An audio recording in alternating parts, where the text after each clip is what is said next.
The night of the 18th of September, 1932. Beneath the towering Hollywoodland sign, the body of a young woman was found in a ravine.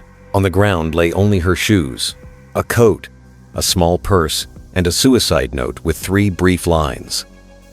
I am afraid, I am a coward. I am sorry for everything. The name on the letter left Hollywood in stunned silence.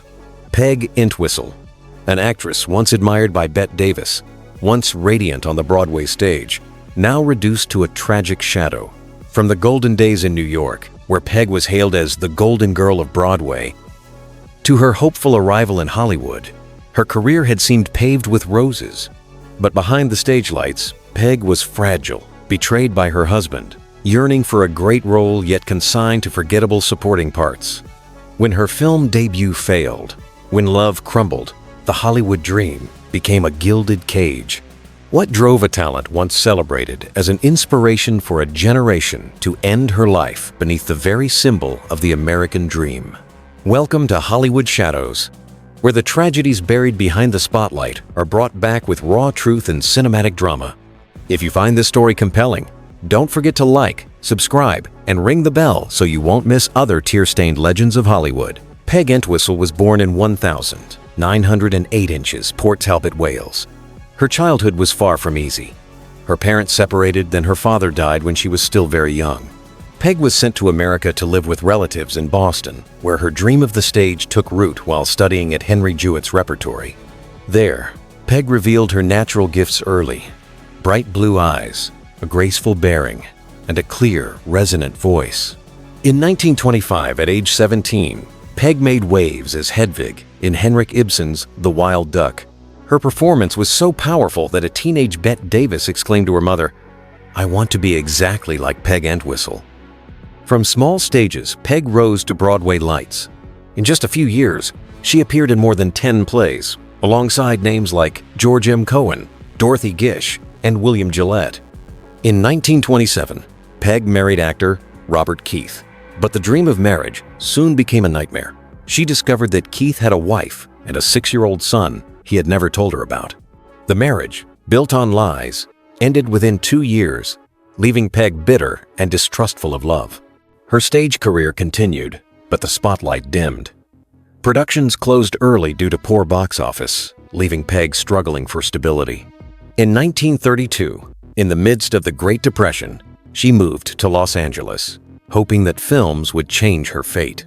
At the Belasco Theater, she performed with Humphrey Bogart in The Mad Hopes, earning modest praise.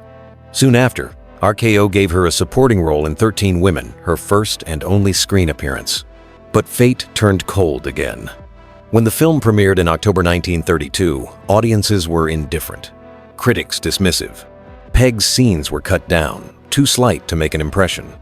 The Hollywood dream in which she had invested her hopes dissolved into bitter disappointment. On the 16th of September, 1932, Peg told her uncle she was going to meet friends.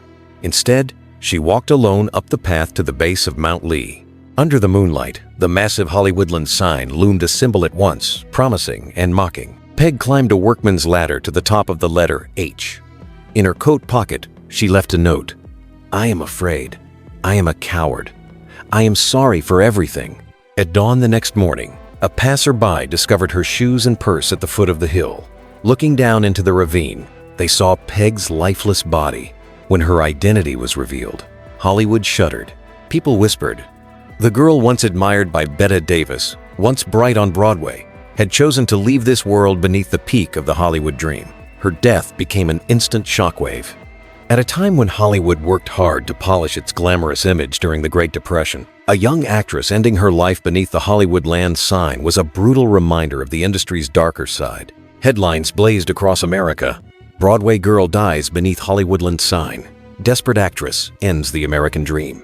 Her short, trembling note, just a few lines, was printed everywhere, becoming the tragic symbol of broken dreams. Crowds, both stunned and curious, flocked to Beechwood Canyon where she had lived, eager to glimpse the house she left that final night. The Hollywoodland sign, originally built to advertise real estate, now stood as a grim monument to despair. The tale of the girl on the H became an urban legend, whispered through generations. Within the industry, the aftershocks were severe. Producers and directors grew wary of hiring young actresses, fearful of scandal-ruining studio reputations. For friends and peers, Peg's death was a warning about the crushing loneliness and pressure Hollywood inflicted.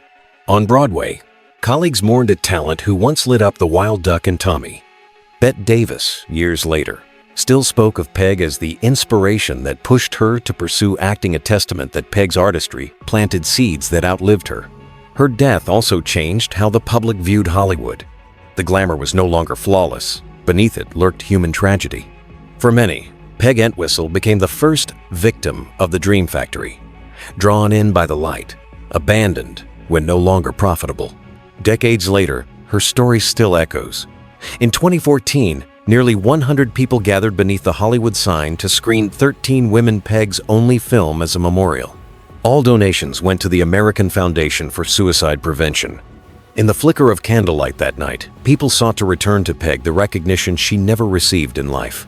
Thus, Peg Entwistle's tragedy is not just the death of one individual. It is a mirror reflecting the fragility of dreams, the cruelty of fame, and the devastating cost of staking everything on Hollywood's shimmering promise. To understand Peg's tragedy, we must look at both her journey and her era. Born in Wales in 1908, she lost her mother early and later her father in a car accident in 1922. Orphaned at 14, she lived with her uncle in Boston, where she found refuge in theater. She joined Henry Jewett's prestigious repertory company and quickly moved to Broadway. In New York, Peg shone. Her role as Hedwig in The Wild Duck, 1925, brought press attention and inspired the young Bette Davis. Soon, Peg starred in Tommy, The Man from Toronto, and other plays with celebrated actors, hailed as one of Broadway's most promising faces. But her private life faltered. Her brief marriage to Robert Keith ended in betrayal and divorce, leaving her heartbroken. By the early 1932 with the U.S. crushed by the Depression, both theater and film struggled. Peg's plays closed early, and her only film opportunity turned into a dead end. For young actresses, Hollywood was merciless.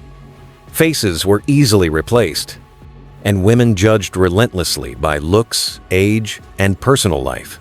A divorced actress with a faltering career like Peg was quickly discarded by the machine. Peg Entwistle thus embodied a generation talented and ambitious, yet crushed by economic pressures, social expectations, and the coldness of the entertainment industry.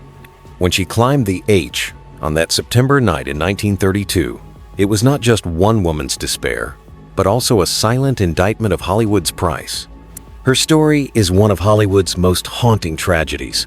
From the girl who inspired Bette Davis to a Broadway star, to her death beneath the Hollywoodland sign, all within just 24 short years. Her end exposed the cruelty of the American dream, where human lives are sacrificed to keep the lights burning. Peg was not an A-list star, yet her death bound her name forever to Hollywood's most iconic landmark. The giant sign on Mount Lee, once an advertisement, became a tragic monument where dreams and despair intersect. Peg is remembered as both the actress of one film and the woman of one symbol. The meaning of her tragedy transcends time. It shows how fragile the line is between light and shadow. A cut role, a failed film, a broken heart, any of these could push a sensitive soul to the edge. Peg Entwistle is thus not just an individual's story, but a warning about the solitude hidden in a world that worships only the spotlight. So who was Peg? A victim of betrayed love, of a ruthless industry, or of her own unfulfilled artistic longing?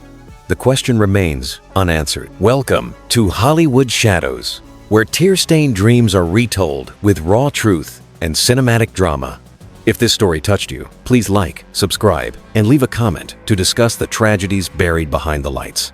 Even today, when night falls over the Hollywood hills, some say you can see the figure of a young woman walking the slopes, her eyes lifted toward the faint glow of the H. It is not just the ghost of Peg Entwistle, but a lasting symbol of the terrible price of dreams left unfinished.